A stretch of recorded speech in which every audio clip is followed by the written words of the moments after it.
नमस्कार दोस्तों, आज हम लोग सॉल्व करेंगे पीजीटी मनोविज्ञान का जो हुआ था एग्ज़ाम 2021 में उसके कुछ प्रश्नों को सॉल्व करेंगे यहाँ पे। तो आइए शुरू करते हैं। किस तरह से क्वेश्चन आए थे उनको देखते हैं और इसी तरह से फिर आपको तैयारी करके चलनी है आगे, ताकि आपकी प्रैक्टिस अच्छी बन पाए और आपके कॉन्सेप्ट क्लियर हो। और ये भी देख लें कौन कौन से टॉपिक को एग्ज़ाम टच करता है।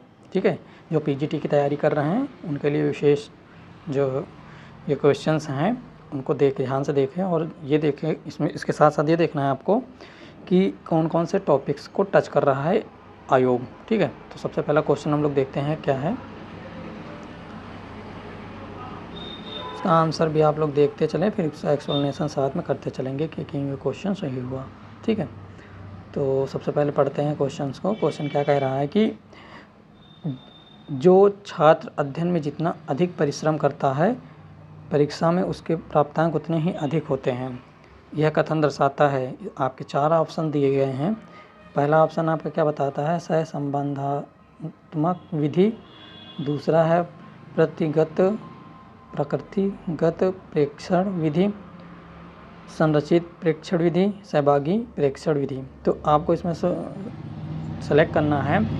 कोरिलेशनल मेथड है यूज किया जाएगा इस प्रॉब्लम के लिए, या फिर नेचुरलिस्टिक ऑब्जर्वेशन, या स्ट्रक्चर्ड ऑब्जर्वेशन, या पार्टिसिपेंट ऑब्जर्वेशन।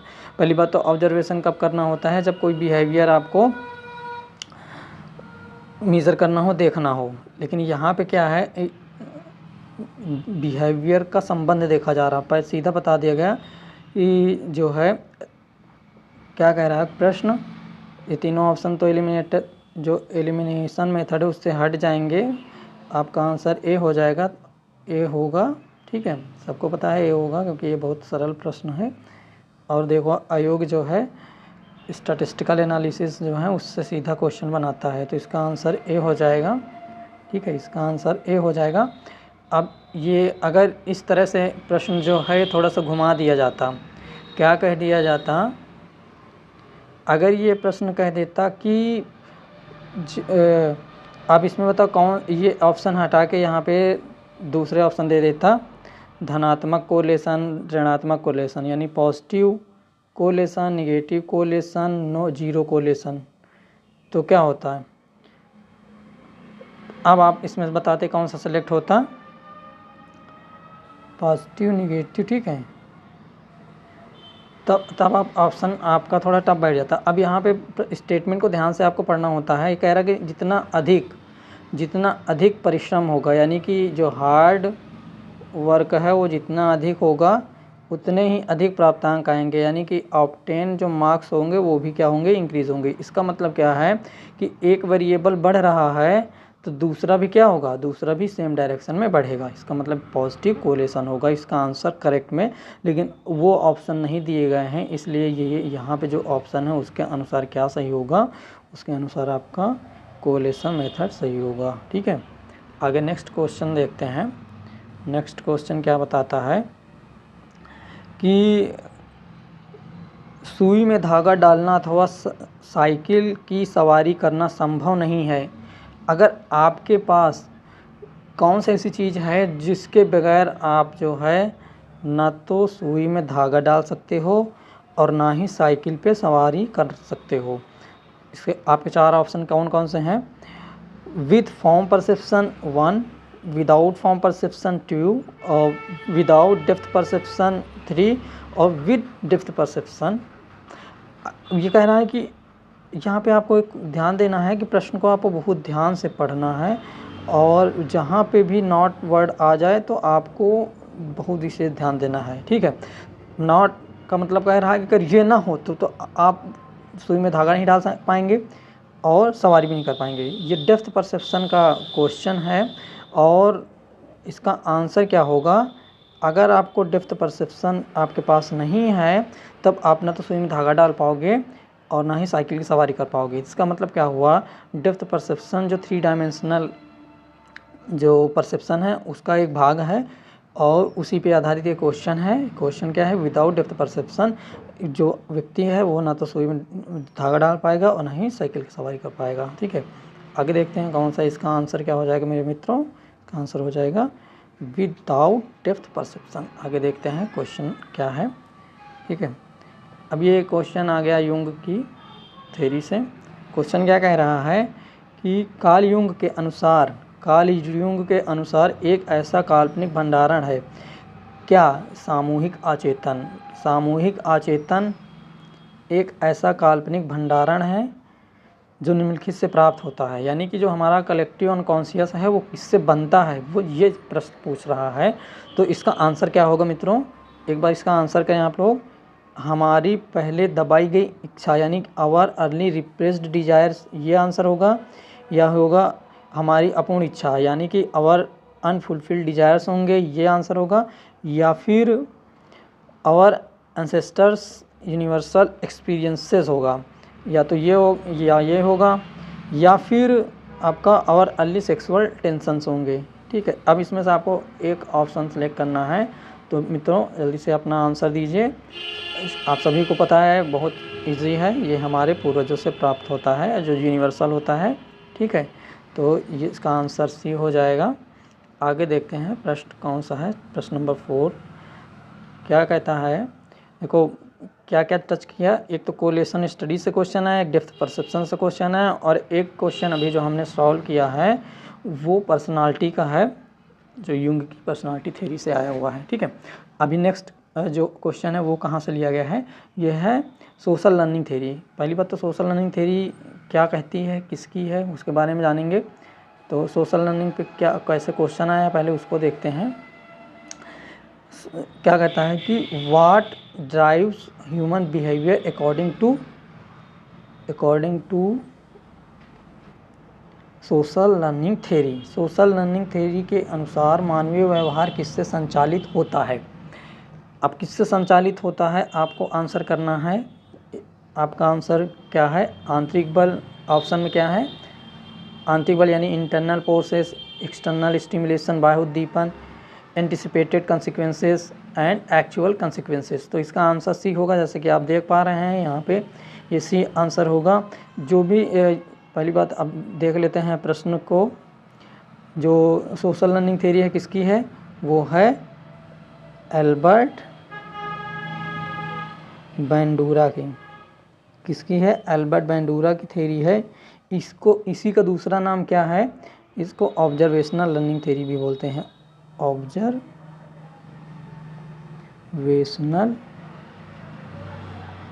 लर्निंग थ्योरी भी बोलते हैं इसको। ठीक है, बाई ऑब्जर्वेशन के माध्यम से व्यक्ति सीखता है। यहाँ पे किसी प्रकार की रिइंफोर्समेंट और पनिशमेंट की ज़रूरत नहीं होती है। ठीक है, तो एल्बर्ट बैंडूरा की है सोशल ऑब्जर्वेशनल लर्निंग थ्योरी। ठीक है, ये ध्यान में रखना, कभी कभी डायरेक्ट मैचिंग में आ जाता है या पूछ लिया जाता है। इसका मतलब क्या हुआ, आयोग जो है कहाँ से प्रश्न करता है, आयोग प्रश्न कर रहा है जो सामाजिक अधिगम का सिद्धांत अल्बर्ट बैंडूरा का, वहाँ से। तो इसका राइट आंसर क्या हो जाएगा दोस्तों, सी हो जाएगा। ठीक है, इससे संबंधित जो भी क्वेश्चन बनेगा आगे आप ध्यान रखेंगे। ठीक है, सोशल लर्निंग थ्योरी में आपका कई सारी चीज़ें आती हैं। ऑब्जर्वेशन इंपॉर्टेंट है, इससे ऑलमोस्ट मतलब लगभग जितने भी क्वेश्चन पेपर्स होते हैं सबसे जो है इस थ्योरी से प्रश्न बनते हैं। ठीक है, इस थ्योरी से प्रश्न बनते बहुत इम्पॉर्टेंट है। तो जब भी एग्ज़ाम में आप जाए इस जो टॉपिक है इस टॉपिक को एक बार देख के जाएं। ठीक है, आगे देखते हैं आगे क्या क्वेश्चन है, कैसे उसको सॉल्व करते हैं, एक्सप्लेनेशन करते हैं। ठीक है, क्या कहता है प्रश्न, क्या कहता है कि normal and abnormal behaviour are required in the same way through the operation of internal and external environmental influences और contingencies. This is view of. ये क्या बता रहा है कि जितने भी व्यक्ति के व्यवहार होते हैं, चाहे नॉर्मल है या अबनॉर्मल है, वो तो यहाँ पे बात क्या कर रहा है कि जितने भी, सॉरी दोस्तों थोड़ा सा डिस्टर्बेंस आ गया था। हाँ, अब देखते हैं ये जितने भी, चाहे आपका नॉर्मल हो या एबनॉर्मल बिहेवियर हो, ठीक है, चाहे नॉर्मल हो चाहे नॉर्मल बिहेवियर हो, उसको सीखने का तरीका एक ही होता है। अब ये बताना है कि जो सीखने का तरीका है वो, इसका आंसर क्या होगा? इसका आंसर हो जाएगा दोस्तों, जैसा आप देख पा रहे हैं, बिहेवियरल मॉडल्स। बिहेवियरल मॉडल्स क्या कहता है? ये कहता है कि कोई भी व्यवहार व्यक्ति का, चाहे नॉर्मल हो एबनॉर्मल हो, वो एक ही तरीके से सीखा जाता है। चाहे अगर देख लें, अगर हम लोग बिहेवियरल साइकोलॉजिस्ट क्या कहते हैं, एक तो क्लासिकल कंडीशनिंग है, एक ऑपरेंट कंडीशनिंग है, इनसाइट लर्निंग है, ठीक है। बहुत सारी जो थ्योरीज़ हैं, यही जो थ्योरीज़ हैं, इन्हीं थ्योरीज़ के बेस पे क्या होता है, व्यक्ति लर्निंग जो है लर्न करता है, ठीक है। लर्निंग करता है, सीखता है, लर्निंग करता है यानी सीखता है। तो चाहे नॉर्मल व्यवहार हो चाहे एबनॉर्मल व्यवहार हो, व्यक्ति क्या करेगा, व्यक्ति जो है एक तरीके से सीखेगा, समान तरीके से सीखेगा, सीखने का तरीका सेम ही होता है, ठीक है। अब नेक्स्ट क्या है, आप देखते हैं प्रश्न। हाँ, नेक्स्ट प्रश्न ये है, बहुत ही अच्छा प्रश्न है। देखो दोस्तों, लर्निंग का एक क्वेश्चन हो गया, ठीक है। आप टॉपिक्स को नोट करते जाइए, उन टॉपिक्स को ज़रूर पढ़ के पेपर में जाना है। तो आपको प्रश्न क्या कहता है उसको ध्यान दीजिए। कहता है कि यदि प्रयोगकर्ता एवं प्रयोज दोनों ही जो प्रायोगिक समूह है और नियंत्रित समूह के बारे में अवगत नहीं होता है। फिर वही बात आ गई, अवगत नहीं होने का मतलब क्या हुआ? दोनों को नहीं पता होता है कि कौन कंट्रोल ग्रुप में है, कौन एक्सपेरिमेंटल ग्रुप में है, कौन कंट्रोल ग्रुप में है, कौन एक्सपेरिमेंटल ग्रुप में है। ना तो सब्जेक्ट को पता होता है और ना ही एक्सपेरिमेंटर को पता होता है, ठीक है। दोनों लोग क्या होते हैं, अनभिज्ञ होते हैं। उनको कि दोनों लोगों को नहीं पता होता है कि कौन सा कंट्रोल ग्रुप है और कौन सा एक्सपेरिमेंटल ग्रुप है। तो इसका आंसर क्या हो जाएगा दोस्तों? ऐसा कि आप लोगों को पता होगा, बहुत ही इजी क्वेश्चन है, लेकिन फिर भी इसका आंसर लोग गलत कराते हैं। तो इसको बोलते हैं डबल ब्लाइंड स्टडी, दोहरा अंध अध्ययन बोलते हैं, क्योंकि इसमें ना तो सब्जेक्ट को पता है ना ही एक्सपेरिमेंटर को पता है। तो इसका आंसर क्या हो जाएगा मित्रों? इसका आंसर हो जाएगा आपका डी। अब नेक्स्ट आगे चलते हैं दोस्तों, प्रश्न देखते हैं क्या है। ये इम्पॉर्टेंट प्रश्न आ गया है आपके लिए। देखो, काउंसलिंग से भी प्रश्न आते हैं, ठीक है। कैसे क्वेश्चन आते हैं, देखो क्या कहता है कि जो गाइडलाइन है, guidelines for counselling and guidance of each of the school stages are given in, मतलब प्रत्येक स्कूल के चरण में परामर्श और निर्देशन की मार्गदर्शिता कौन से उसमें दी गई है। ये नीचे जो आपके दिए गए हैं ऑप्शंस, इसमें से किसमें ये काउंसलिंग एंड गाइडेंस की बात करी गई है स्कूल के प्रत्येक चरण में। मतलब प्रत्येक चरण मतलब माध्यमिक, उच्चतर, ये चीज़ें लेवल्स, मतलब जो प्राइमरी से लेके जूनियर फिर उच्चतर जो भी हैं। तो स्कूल के जो चरण हैं उसमें कहीं परामर्श और निर्देशन के लिए गाइडलाइंस जो जारी की गई हैं, कौन से वाले उसमें की गई हैं। इसका आंसर जो ऐसा कि आप देख पा रहे हैं, ये है NCF आंसर हो जाएगा 2005 में जो नेशनल करिकुलम फ्रेमवर्क है वो आंसर हो जाएगा, ठीक है। इसमें इस बात का उल्लेख किया गया है कि प्रत्येक स्कूल के चरण में परामर्श और निर्देशन की गाइडलाइंस दी गई है, उसको फॉलो करना है सबको, सभी स्कूल्स जो रिलेटेड हैं इससे संबंधित, तो उनको फॉलो करना पड़ेगा। आगे नेक्स्ट क्वेश्चन देखते हैं मेरे दोस्तों, क्या है नेक्स्ट क्वेश्चन है। अब देखो, बहुत इंपॉर्टेंट क्वेश्चन है, एक काउंसलिंग का हो गया। अब नेक्स्ट क्वेश्चन जो आ गया है फिर से लर्निंग जो चैप्टर है उससे है। प्रश्न क्या कह रहा है कि रमेश अति गति सीमा से गाड़ी चलाते हुए 3 बार पकड़ा गया। अदालत के द्वारा दिए गए 2 विकल्पों में से उसने गाड़ी चलाने की अनुज्ञप्ति से वंचित होने की अपेक्षाकृत गाड़ी चलाने को कक्षा में जाने का विकल्प चुना, ठीक है। ये एग्जाम्पल है, तो ये जैसा आप देख पा रहे हैं नेगेटिव रिइंफोर्समेंट का सीधा एग्जाम्पल है, ठीक है। इसके यहाँ पे नेगेटिव रिइंफोर्समेंट्स के 2 तरीके से लर्निंग होती है, एक तो स्केप लर्निंग होती है, एक अवॉइडेंट लर्निंग होती है, ठीक है। तो यहाँ पे स्केप अवॉइडेंट जो लर्निंग होती है उसका आधार क्या होता है, नेगेटिव रिइंफोर्समेंट होता है, ठीक है। तो वही चीज़ यहाँ पे स्केप लर्निंग का एग्जाम्पल है, अवॉइडेंट लर्निंग का। अब आगे चलते हैं, ये देखो एक बढ़िया प्रश्न आ गया, सोशल साइकोलॉजी का है, बहुत इजी प्रश्न है, आप सभी लोग आराम से कर लोगे। ये क्या कह रहा है, which of the following has not been studied as cause of aggressive behaviour. Aggressive behaviour के लिए काज नहीं है, कारण नहीं है आक्रामक, जिस पे अध्ययन किया गया है। निम्नलिखित में से किसका अध्ययन आक्रामक व्यवहार के कारण के रूप में नहीं किया गया है। मैरिजुआना जो है इसका आंसर हो जाएगा।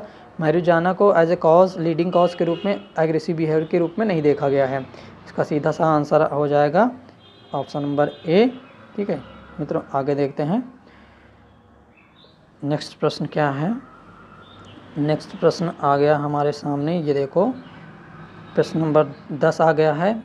वो सोशल साइकोलॉजी का टॉपिक होगा। अब यहाँ पे क्या हो गया, ये जो टॉपिक है अब सेंसेशन परसेप्शन का फिर से टॉपिक आ गया है। अब देखते हैं इसमें क्या, ये जो प्रश्न है क्या कह रहा है। Sense of the location of body parts in relation to the ground and each other is called. शारीरिक अंगों का परस्पर व जमीन से स्थान निर्धारण संवेद को कहते हैं। इसका आंसर हो जाएगा मित्रों, क्या हो जाएगा, इसका आंसर हो जाएगा काइनेस्थेटिक संवेदना हो जाएगा। उसका एक्सप्लेनेशन दिया हुआ है नीचे, आप पढ़ सकते हो। ठीक है, इसको पढ़ के आराम से। यहाँ पे दो ऑप्शन जो हैं काफ़ी एक जैसे दिख रहे हैं, जो वेस्टिबुलर सेंस है और काइनेस्थेटिक जो सेंस है।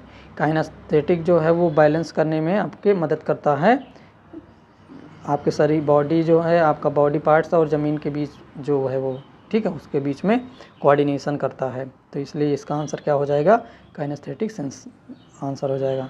ठीक है, काइनेस्थेटिक सेंस आंसर हो जाएगा। आगे प्रश्न देखते हैं दोस्तों क्या है।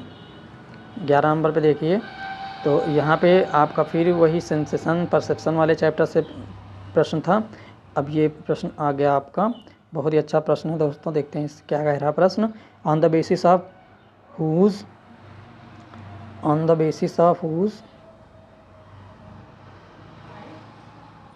Work factor theory approach to intelligence was develop. सीधा सीधा आपको पता है चार्ल्स स्पीयरमैन का, इसमें बहुत ज़्यादा वो लगाने का, दिमाग लगाने का ज़रूरत नहीं है। चार्ल्स स्पीयरमैन ने जो थ्योरी दी थी फैक्टर एनालिसिस के बेस पे, या फैक्टर अप्रोच या फैक्टर थ्योरी के रूप में जानी जाती है। ठीक है, चार्ल्स स्पीयरमैन का है, जिसमें दोनों ने दो फैक्टर बताए थे। कौन कौन से, एक तो जी फैक्टर था और एक एस फैक्टर था। ठीक है, जी और एस दो जो फैक्टर हैं वो चार्ल्स स्पीयर ने बताए थे, स्पीयरमैन ने। ठीक है, चार्ल्स स्पीयरमैन ने बताए थे फैक्टर एनालिसिस के बेस पे। ठीक है, फैक्टर थ्योरी इसलिए इसको बोला जाता है। तो इसका ऑप्शन सीधा सीधा सही हो जाएगा, कौन सा, ए। ठीक है, आगे प्रश्न देखते हैं। ये इंटेलिजेंस से एक क्वेश्चन हो गया। Transformational of sensory input into a form that can be processed by memory system is known as. अब देखो एक प्रश्न सीधा मेमोरी से आ गया मित्रों। ठीक है, मेमोरी से आगे क्या कह रहा है कि स्मृति तंत्र द्वारा प्रक्रियात्मक किए जा सकने वाले संवेदनात्मक आगत के रूपांतर के आरूप को क्या कहते हैं, उसको बोलते हैं दोस्तों, जैसे कि आप आंसर में देख पा रहे होंगे, इनकोडिंग बोलते हैं, कूट संकेतन बोलते हैं। कोई भी इन्फॉर्मेशन जब हमारे ब्रेन में जाती है तो उसको इनकोड के रूप में ही क्या किया जाता है, इनकोड के रूप में ही स्टोर किया जाता है शुरुआत में। तो ये मेमोरी के कौन कौन से 3 चरण होते हैं। सबसे पहले जो होता है वो इनकोडिंग ही होता है, इनकोडिंग, स्टोरेज और लास्ट में क्या है, रिट्रीवल। ठीक है, तो ये हमारे 3 चरण होते हैं, इनकोडिंग, स्टोरेज एंड रिट्रीवल। जो क्वेश्चन यहाँ पे आया है वो इनकोडिंग से आया है। तो इसका आंसर क्या हो जाएगा मित्रों, इसका आंसर हो जाएगा इनकोडिंग, जो एकदम सही आंसर है। ठीक है, एकदम सरल था। मेमोरी से भी क्वेश्चन जो भी आपके टफ टॉपिक होंगे उन पे ज़्यादा आप फोकस करेंगे, जैसे काउंसलिंग वाले जो होते हैं थोड़ा टफ होते हैं। अब देखते हैं इस प्रश्न को। प्रश्न क्या कहता है, कह रहा है कि व्यावसायिक निर्देशन और अव्यावसायिक परामर्श हैं, कैसे हैं, सिमिलर इन नेचर हैं या डिस्टिंक्ट इन नेचर हैं, मीन्स ऑफ सेल्फ डिस्कवरी हैं या similar as well as distinct in nature. तो अगर देखो तो इस तरह के जब प्रश्न आए ना तो आपको कीवर्ड्स पकड़ने हैं। कीवर्ड्स क्या पकड़ना है, निर्देशन। अब एक तो गाइडेंस की बात करता है, ठीक है, और दूसरा किसकी बात करता है, एक तो गाइडेंस की बात करता है और दूसरा काउंसलिंग की बात करता है। तो गाइडेंस और काउंसलिंग दोनों क्या है, डिस्टिंक्ट इन नेचर है, इसलिए क्या होगा, इसका आंसर भी हो जाएगा दोस्तों, ठीक है, इसका आंसर भी हो जाएगा। कीवर्ड से ही पता चल गया। अब आगे वोकेशनल लगा के जो एग्जामिनर है वो हमको धोखे में रख रहा है, ठीक है। गाइडेंस अलग चीज़ है, काउंसलिंग अलग चीज़ है, तो इसका आंसर भी बन जाएगा मेरे मित्रों। आगे चलते हैं, हम क्वेश्चन नंबर 14 सॉल्व करते हैं। क्वेश्चन नंबर 14 क्या कहता है, एक बार देखते हैं, इसको पढ़ते हैं। क्वेश्चन कह रहा है कि in which field of psychology memory capability of victims and witness to crimes are studies. मतलब मनोविज्ञान के किस क्षेत्र में अपराध पीड़ितों और गवाहों की स्मृति योग्यताओं का अध्ययन किया जाता है। आपको फील्ड बतानी है, साइकोलॉजिकल फील्ड के बारे में बताना है। 4 फील्ड आपको दे रखे हैं। तो मेमोरी क्या है, अब सीधा इसका आंसर हो जाएगा, आपको कुछ करने की ज़रूरत ही नहीं है, बहुत ईजी क्वेश्चन था। यानी कि ब्रांचेस से भी क्वेश्चन आते हैं, आपको ब्रांचेस भी आपको ध्यान में रखना होगा, ठीक है। ये हो जाएगा आपका कॉग्निटिव साइकोलॉजी। कॉग्निटिव साइकोलॉजी क्यों होगा, क्योंकि जो मेमोरी है वो कॉग्निटिव फील्ड का है, ठीक है, कॉग्निटिव साइकोलॉजी से रिलेटेड है, इसलिए कॉग्निटिव जब स्टडी कोई करोगे तो वो क्या हो जाएगा, कॉग्निटिव साइकोलॉजी से रिलेटेड हो जाएगा, ठीक है। इसलिए इसका आंसर क्या होगा दोस्तों, cognitive psychology, D is correct answer. Okay, आगे चलते हैं, देखते हैं कौन सा प्रश्न आया है हमारे सामने। अब देखो मेमोरी का फिर एक सेकेंड आ गया, ठीक है, प्रश्न ब्रांचेस का आ गया। वैसे तो मेमोरी का ही है लेकिन वो ब्रांच से रिलेटेड हो जाएगा। अब नेक्स्ट क्वेश्चन क्या कहता है, नेक्स्ट क्वेश्चन कह रहा है कि सिलेक्शन इंटरव्यू इज, साक्षात्कार चयन क्या है, expression of individuality of interviewer, expression of flexibility of interviewer, expression of non circulatory circularity in interview situation, या फिर कन्वर्जेशन विद पर्पस। सीधा से इसका आंसर हो जाएगा मित्रों, इसमें ज़्यादा इधर उधर दिमाग लगाने की ज़रूरत नहीं है। जो आपका साक्षात्कार होता है, जो इंटरव्यू होता है, वो क्या होता है, वो आपका पर्पसफुली कन्वर्जेशन होता है किसी समय सीमा के बीच में, ठीक है, 2 व्यक्तियों के बीच में उद्देश्यपूर्ण संभाषण को साक्षात्कार कहते हैं, उसकी डिफिनीशन ही यही है। आगे क्वेश्चन देखते हैं मित्रों, क्वेश्चन नंबर 16। क्वेश्चन नंबर 16 क्या कहता है, एक बार क्वेश्चन को पढ़ते हैं। Which view of memory is similar of office filling system. अब देखो कितना बढ़िया प्रश्न आ गया आपके, फिर मेमोरी से आ गया, मेमोरी थ्योरी से आ गया है, ठीक है। कौन सा होगा इसमें, आपका cognitive view of memory, behaviouristic view of memory, neurological view of memory, social view of memory. अब यहाँ पे अगर एनाटॉमीज़ की अगर बात करता, मेमोरी के एनाटॉमीज़ की अगर बात करता, इसके उससे रिलेटेड होता तो वो न्यूरोलॉजिकल व्यू पॉइंट्स पे चला जाता, लेकिन ये सीधा सीधा ऑफिस फीलिंग सिस्टम की बात करता है। ऑफिस फीलिंग सिस्टम का मतलब क्या हुआ, ये आपका आंसर चला जाएगा cognitive view of memory. Cognitive view of memory correct answer हो जाएगा मेरे मित्रों। और यहाँ पे जो आपको कंफ्यूज कर सकता था वो ऑप्शन ये कर सकता था, लेकिन ये इसलिए नहीं होगा क्योंकि ये एनाटॉमी की बात नहीं करता, वो सिंपल आपके ऑफिस फीलिंग सिस्टम के से कंपेयर कर रहा है, ठीक है, ऑफिस फीलिंग सिस्टम से कंपेयर कर रहा है, इस वजह से ये आपका आंसर बनेगा दोस्तों, ए बन जाएगा। नेक्स्ट क्वेश्चन देखते हैं मित्रों। नेक्स्ट क्वेश्चन क्या कहता है, coronary heart disease is related to. आप अब देखो बहुत ही अच्छा प्रश्न आ गया पर्सनालिटी से, ठीक है। ये क्वेश्चन किससे है, ये क्वेश्चन आपके पर्सनालिटी से दोस्तों, ठीक है, पर्सनालिटी से है। अब पर्सनालिटी से है तो क्या कहता है, जो आपका टाइप ए पर्सनालिटी होगा, ये तो सबको पता है, बच्चों को भी पता होगा जो साइकोलॉजी पढ़ रहे हैं। इसका आंसर डी हो जाएगा। जो टाइप ए पर्सनालिटी है, इसके कुछ सिम्टम्स होते हैं। वो सिम्टम्स क्या क्या होते हैं? एक तो ऑलवेज इन हरी, कहीं भी दिख जाए ऑलवेज इन हरी सिंड्रोम, ठीक है। अगर इस तरह का क्वेश्चन आता है तो समझ जाना कि सीधा पर्सनालिटी ए से है। पर्सनालिटी ए का अपोजिट क्या है? बी है। वो पर्सनालिटी जो सी पर टाइप सी है वो क्या होते हैं? कैंसर प्रोन होते हैं, ठीक, कैंसर प्रोन होते हैं। पर्सनालिटी डी डिप्रेस टाइप के होते हैं, ठीक है। ये कीवर्ड्स हैं। अगर ये कीवर्ड्स से आता है क्वेश्चन तो आप सीधे जो टाइप ए है वो कोरोनरी हार्ट डिजीज़ का कीवर्ड है ही है, आप सभी को पता होगा, इसलिए इसका आंसर हो जाएगा डी। आगे बढ़ते हैं दोस्तों, आगे कौन सा प्रश्न आता है उसको देखते हैं। ये आ गया प्रश्न। अब ये रिसर्च से चालू हो गया प्रश्न, आपका रिसर्च से आ गया।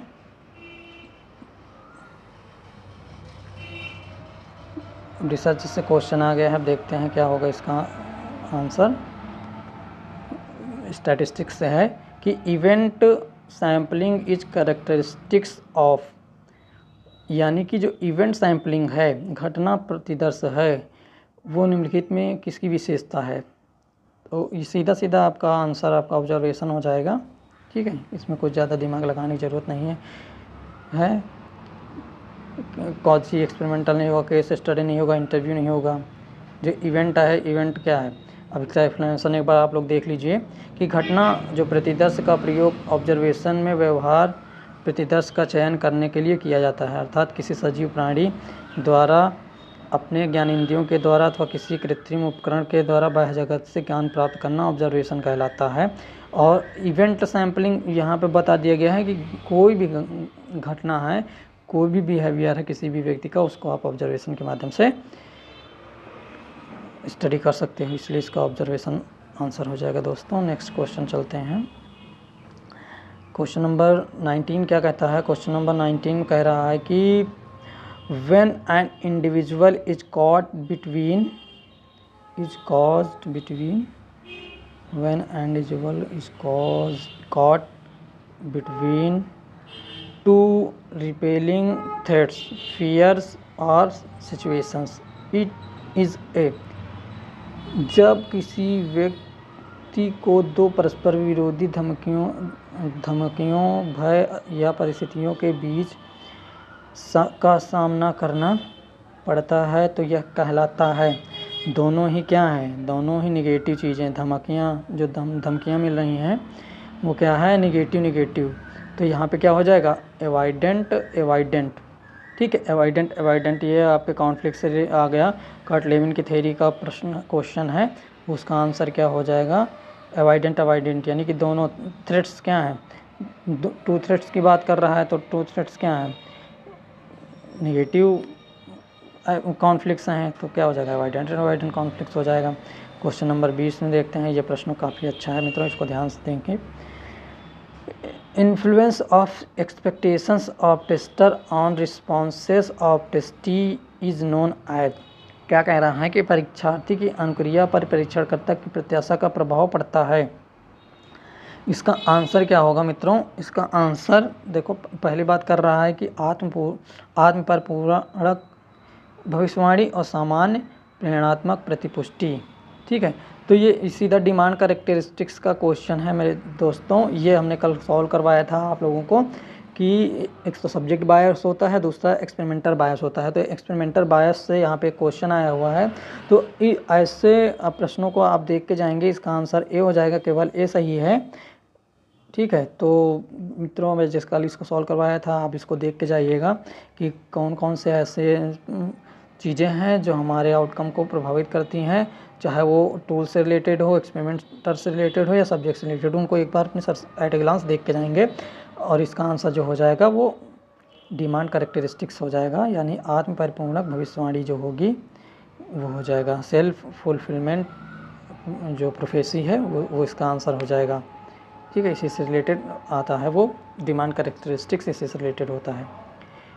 जो सेल्फ फुलफिलमेंट प्रोफेसी है, इसको पूरा करने के लिए एक्सपेरिमेंटर क्या करता है? वो डिमांड कैरेक्टरिस्टिक्स कुछ ऐसे क्यूज देगा जिससे वो एक्सपेरिमेंट जो होगा उसको प्रभावित करेगा, और जो पार्टिसिपेंट्स होंगे वो समझ जाएंगे, उसी प्रकार से अपना बिहेवियर चेंज कर लेंगे, रियल रिस्पॉन्स ना देके फेक रिस्पॉन्स देंगे। ठीक है, तो इसका आंसर हो जाएगा केवल एक। आगे देखते हैं कौन सा प्रश्न है। अब ये प्रश्न आ गया, इसको देखते हैं क्या है। Which of the following specialities in psychology deal with diagnosis and treatment of disorders. निम्नलिखित में से मनोविज्ञान की कौन सी विशेषता विकारों के निदान व चिकित्सा से निपटती है। अब ये आपके लिए आ गया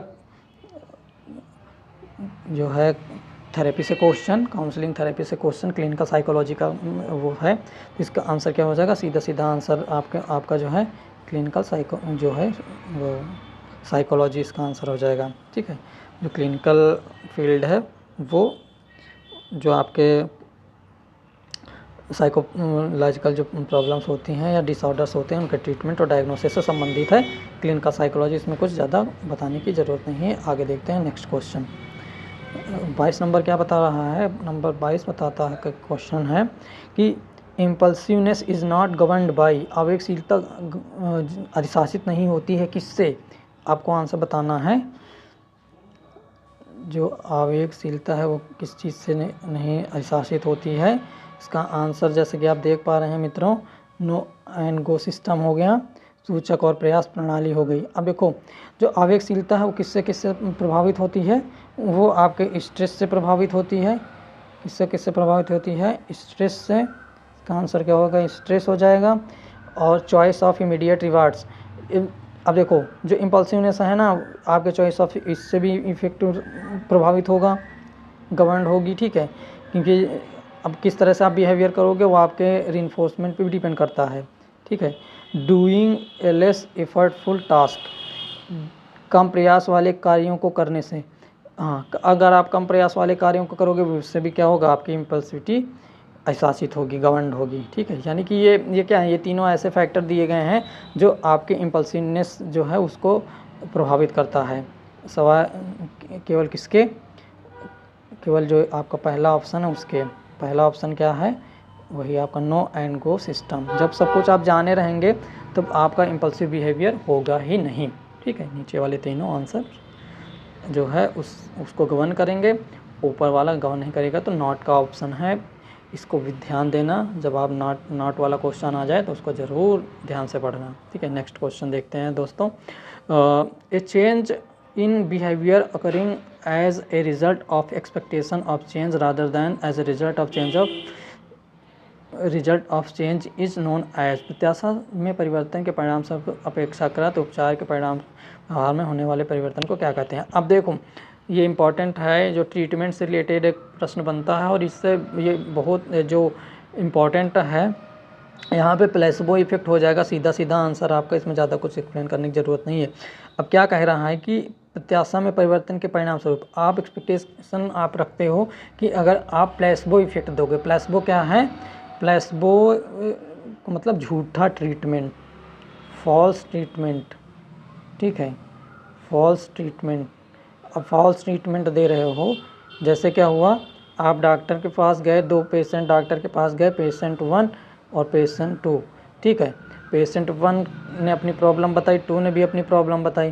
तो इसको जो है मेडिसिन दिया पेशेंट 1 को डॉक्टर ने, और पेशेंट 2 को मीठी गोलियां दे दी, कहा ये बहुत अच्छी दवाई है, ऐसा ऐसा बहुत अच्छा इम्पैक्ट होगा। तो क्या हुआ, दोनों का जो आउटकम आया उनमें कोई डिफरेंस था ही नहीं। इसका मतलब क्या हुआ, जो प्लेसबो ट्रीटमेंट था वो भी क्या हुआ, एक सेम रिजल्ट दिया जो मेडिसिन दे रही थी। ठीक है, तो इसका आंसर क्या हो जाएगा दोस्तों, इसका आंसर आपका प्लेसबो, जो प्लेसबो इफेक्ट है वो आंसर हो जाएगा। ठीक, आगे प्रश्न देखते हैं मित्रों क्या है। How short term memory differs from long term memory. अभी ये क्वेश्चन बहुत गजब का है, इसको ध्यान से देंगे। कैपेसिटी के बेस पे डिफ्रेंशिएट किया जा सकता है, रिहर्सल के बेस पे कोड लेखन, तीनों इसके सही आंसर हो जाएंगे। तो इसका राइट आंसर क्या हो जाएगा, राइट आंसर इसका हो जाएगा, राइट आंसर इसका हो जाएगा आंसर नंबर डी। ठीक है, सीधा आंसर, बहुत सरल क्वेश्चन था, इसको बहुत ज़्यादा डिफिकल्ट नहीं था। आगे चलते हैं। Employ management conflict can be effectively dealt with by. कार्मिक प्रबंधन द्वंद्वों को प्रभावशाली ढंग से निपटा जा सकता है। तो किससे निपटा जा सकता है? जो आपके मान लो कोई किसी भी ऑर्गेनाइजेशन में कुछ प्रॉब्लम हो रही है तो आप क्या क्या टेक्निक यूज कर सकते हो। इसमें से ऑप्शन है प्रॉब्लम सॉल्विंग ओरिएंटेशन आप दोगे, बिल्कुल। मेकिंग कंप्रोमाइजेशन, बिल्कुल समझौता कराओगे तो अगर कॉन्फ्लिक्ट राइज हो गया है तो। यूज ऑफ आर्बिट्रेशन, मध्यस्थ के उपयोग से बात, ये दोनों तो सेम ही कह रहे हैं तो इसका मतलब क्या हो गया? ऑल एबव इसका राइट आंसर हो जाएगा मित्रों। इसका आंसर क्या हो जाएगा? All above. इसका मतलब क्या हुआ? जो ये प्रश्न है ये कहता है कि पीजीटी में आपके ओबी से भी क्वेश्चन बनते हैं। तो मित्रों ओबी को भी आपको पढ़ के जाना है। अभी कुछ क्वेश्चन बचे हैं, बस इनको जल्दी से सॉल्व कर लेते हैं। क्वेश्चन नंबर 26 क्या कह रहा है, पहले इसको देखते हैं।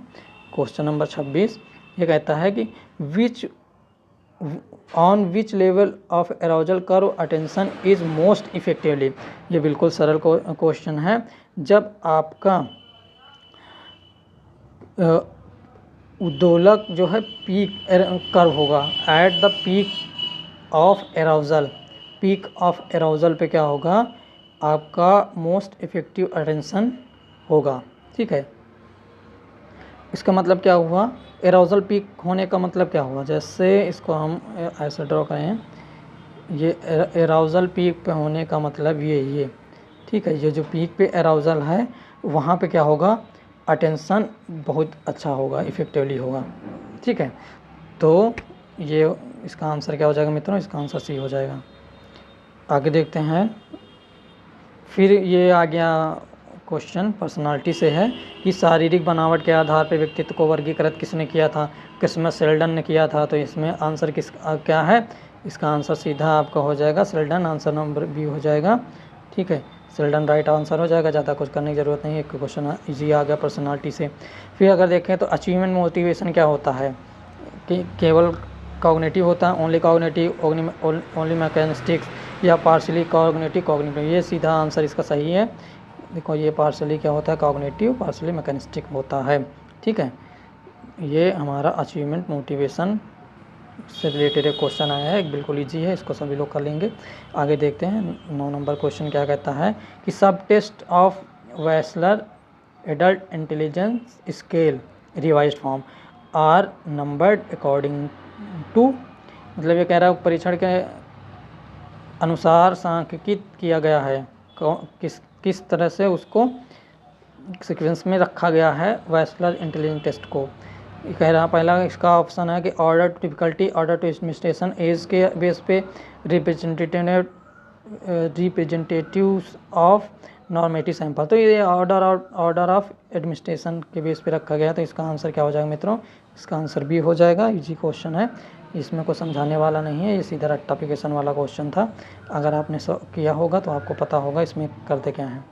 तो ये क्वेश्चन कुछ थे दोस्तों। आशा करता हूँ आप लोगों को ये वीडियो पसंद आएगी, और अगर पसंद आते हैं लाइक कमेंट शेयर करें, अपने दोस्तों के साथ शेयर करें। जो लोग पीजीटी की तैयारी करते हैं और उनको शेयर करें, भेजें और जुड़ें हमारे चैनल से।